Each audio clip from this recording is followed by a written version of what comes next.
Hi, everybody. The Al Gattulo podcast comes your way Friday night, 7 o'clock Eastern on Sportshouting Radio at sportshouting.com. Among my guests, Ray Negron. He's the author of the new book, Yankee Miracles, Life with the Boss and the Bronx Bombers. It's sure to be a great read, and it's sure to be a great interview as well. We're going to learn a little bit more about the boss, George Steinbrenner. We'll also learn about what Ray did with the Yankees, and it's an interesting tale that he tells. I hope you'll join me for that one. Also, we'll talk some NFL as well. Week 5 will have already kicked off on Thursday night, and we'll recap Week 4 as well. The Giants, the Jets, the surprises in the NFL, the surprise teams right now. Obviously, the Houston Texans have to be one of those surprise teams at 4-0. The Arizona Cardinals, another surprise team at 4-0. But for the New York Locals, not a good Sunday for them. The Jets get smoked by the 49ers, and let's face it, folks, rightfully so. This is a bad Jets team.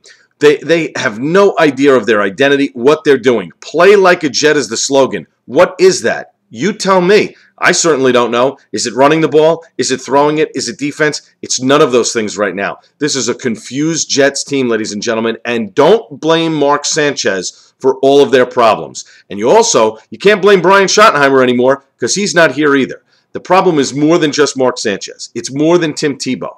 It's more than the offensive line, the running backs, the wide receivers, the tight ends, the defense. We could go on, the special teams. We can go on and on and on. This is a Jet team that has a lot of problems. I think you're going to see some cleaning up after the season. But two guys who are still going to be here, Mark Sanchez, Santonio Holmes, Darrelle Revis. Those are actually three guys, that are going to be here. But let me tell you something. This is a Jet team that has problems, and I don't know necessarily if Rex Ryan and Mike Tannenbaum survive. I think they will, but I think there's a good chance that one or both of them get let go. Don't be surprised by that. So we'll talk Jets. We'll also talk Giants. They played the Eagles on Sunday Night Football. It's a bad sign for the Giants right now when you're 0-2 in your division, when you're not getting the little things done. And listen, Eli Manning has been phenomenal in the fourth quarter. Eli is elite. He brings them down. Guy is cool as a cucumber. He takes care of business. Last night, fell a little bit short. It really wasn't his fault, though, in the end. In the end, Ramsey's Barden and the pass interference penalty, very much warranted. You cannot mug a player like that and get away with it. And, of course, then you got the 54-yard field goal kick by Lawrence Tynes. But I don't even blame that because